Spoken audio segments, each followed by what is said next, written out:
जय श्री कृष्णा। सभी प्यारे प्यारे भक्तों को राधा श्याम सुंदर की कृपा सभी पर बनी रहे। हम कृष्णा डिवोशन चैनल पर श्री कृष्ण चरित अमृतम अद्भुत ग्रंथ का श्रवण कर रहे हैं और हम रास पंचा अध्याय तक पहुंच चुके हैं। गोपियों और श्री कृष्ण का जो अद्भुत महारास हुआ कामदेव को हराने के कारण, और उसका भी यहाँ पर आमंत्रण दिया गया था श्री कृष्ण जी के द्वारा, तो हम सभी श्रवण कर रहे हैं। आज हम भाग 148 श्रवण करेंगे और आज का शीर्षक है गोपियों का प्रणय कोप। आइए श्रवण करते हैं। प्रेम विचित्र है, प्रेम की चाल विचित्र है। ये कैसे चलेगा, इसका कोई सीधा गणित नहीं है। गणित तो प्रेम में होता ही नहीं है, इसमें तो गीत होते हैं। गणित बुद्धि से निकलता है पर गीत हृदय से। गणित में रस कहाँ, क्योंकि रस का केंद्र बुद्धि नहीं हृदय है। रस तो गीत में है। उद्धव जी आज विदुर जी को रास का प्रसंग बताते हैं कि सब त्याग कर चली आई गोपांगनाएं। जो ये ब्रज आंगनाएं थी, तो कल के एपिसोड में उन्होंने बताया था कैसे अपना सब त्याग कर श्री कृष्ण के अपने प्रीतम के लिए वो दौड़ी चली आई थी। तो जिस शिला पर मुरली मनोहर विराजे थे उसी के चारों ओर खड़ी हो गई आकर। मुरली मनोहर कन्हैया ने अपनी मुरली फेंट में रखी और मुस्कुराकर सबका स्वागत किया। और कामदेव है यह सब लीला ऊपर से आकाश में से देख रहा है। कन्हैया ने कहा, हे ब्रज की गोपियों, आप सबका स्वागत है मेरे वृंदावन में। मुस्कुराते हुए आगे बढ़कर गोपियों का स्वागत किया नंदनंदन ने। फिर पूछते हैं, पर आप लोग यहाँ आई क्यों हो? ओहो, ये क्या पूछ लिया इस किशोर ने। कामदेव अब अपना सिर पकड़कर बैठ गए। नंदनंदन बोलते हैं, हाँ हाँ बताओ क्यों आई हो? ओहो, अब मैं समझा, तुम रात्रि की शोभा देखने आई हो कि पूनम की रात्रि में वृंदावन की शोभा कैसे होती है। अब तो आप सबने देख ली होगी, तो अब जाओ जाओ गोपियों, अपने अपने घरों को जाओ।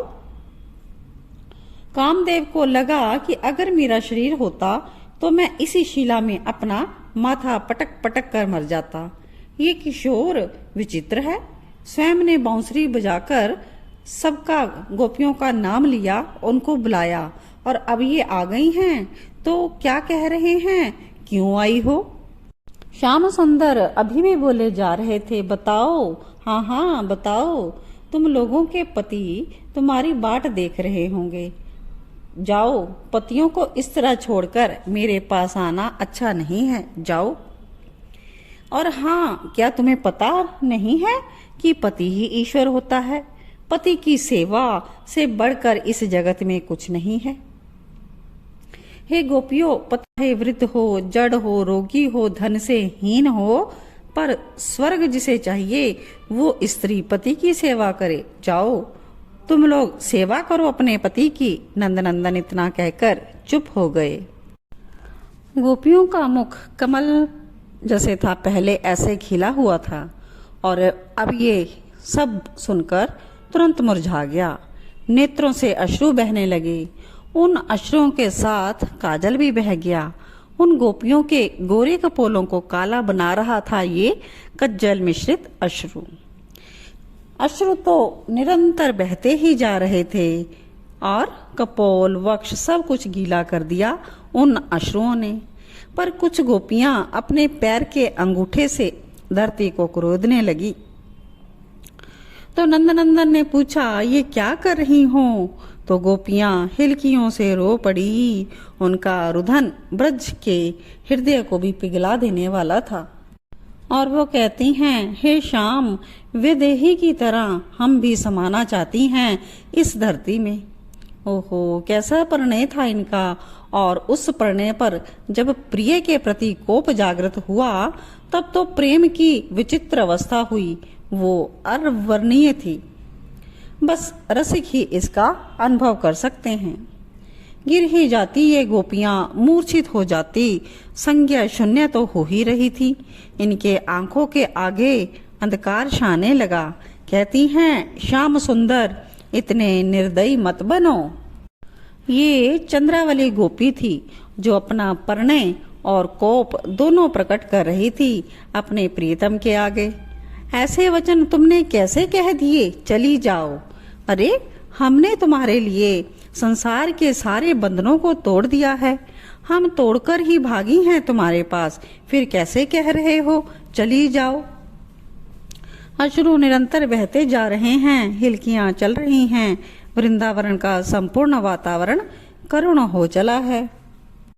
और कहती हैं, सुनो प्रिय, एक बात सुनो, हमारी विनती है कि हमें इस तरह मत त्यागो। ईश्वर भी नहीं त्यागता अपने आश्रितों को। फिर तुम नंदनंदन हमें अपना लो, हमें स्वीकार करो। ऐसा दृश्य था वो कि पत्थर भी पिघल जाए। गोपियां सब रो रही थी, सुबक रही थी, और उन्हें डर भी था कहीं वापस ना भेज दे श्याम। और क्रोध भी आ रहा था कि ये जाओ जाओ कैसे कह रहे हैं, इनके लिए हमने अपना सब कुछ छोड़ा और ये कह रहे हैं जाओ। प्यारे, दुराग्रह मत करो। तुमने जो कहा पति की सेवा करना धर्म है, हाँ, ये धर्म तुम ही जानते हो क्योंकि तुम धर्मज्ञ हो। हम सब तो गंवार हैं, पर एक बात पूछती हैं, क्या तुम सबकी आत्मा नहीं हो? बोलो श्याम, बोलो। दूसरी गोपी सामने आई, उसने भी यही प्रश्न किया।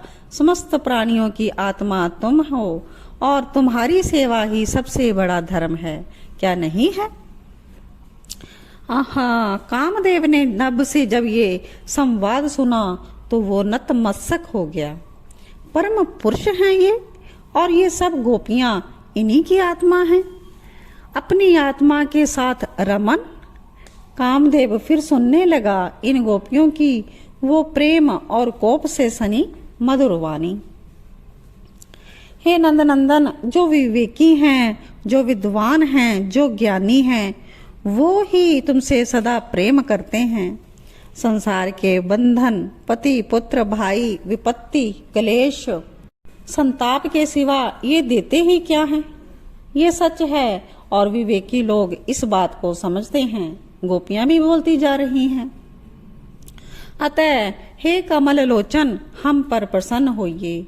हमने युगों से इस समय की प्रतीक्षा की है, आज हमारी प्रतीक्षा पूरी होने जा रही है और तभी आप हमें कह रहे हो जाओ। ना प्रियतम, ना। ये कहते हुए गोपियां बैठ गई। हे श्याम, इन चरणों की सेवा निरंतर लक्ष्मी करती रहती हैं। तुलसी जब चढ़ती है इन चरणों में तब ईर्षा लक्ष्मी को भी होती है। ये ऐसे चरण हैं, फिर हमें ऐसे चरणारविंद से क्यों दूर कर रहे हो? ना प्रियतम, ना। पति की सेवा ही धर्म है, ये कहा ना तुमने, पर हमारे पति के भी पति तो तुम ही हो। ये सब मरण धर्मा हैं, पर सच्चे पति तो तुम ही हो। क्या इस बात को तुम्हारे शास्त्र नहीं कहते?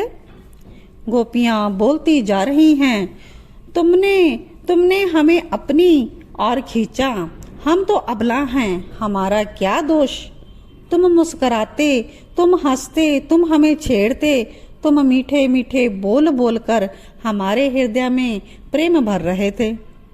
फिर वही प्रेम आज जब तुम्हारे सामने है तब तुम हमें धर्म सिखा रहे हो, धर्म की मीमांसा समझा रहे हो। क्यों प्रियतम? कुछ नहीं बोले इस पर श्याम सुंदर। तब तो चंद्रावली उठी, नेत्र प्रणय के कोप से लाल हो गए उसके।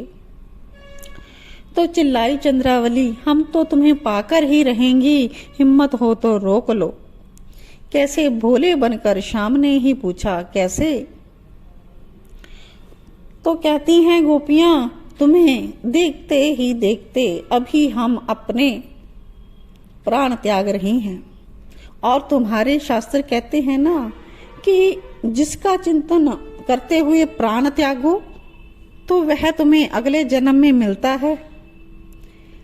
जैसी चित्त की वृत्ति हो जीव वहीं जाता है।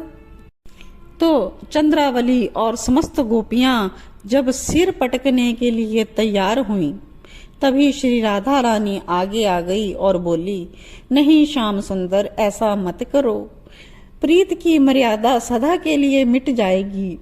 ये सब तुम्हें ही चाहती हैं, इन्हें स्वीकार करो। श्री राधा रानी ने श्याम से ऐसा कहा। गिर पड़ी गोपियां, उन सब की वाणी अवरुद्ध होने लगी, सांसों की लड़ी टूटने लगी और तभी शिला से कूदे श्याम सुंदर और अपनी प्यारी गोपियों को अपने हृदय से लगा लिया। जय जय श्री राधे। जयति ते देखन जन्मना व्रज,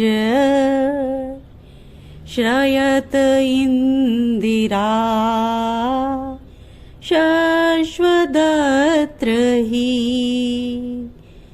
दयित दृष्टया दीक्षुताविका, तव ये धृता सव त्वां विचिन्वते, शरदुदाशय साधु जाति सरसी जोदर श्रीमुषादृशा, सूरत नाथ ते शुल्क दासिका, वरद निघ्नतो नेह किं वद।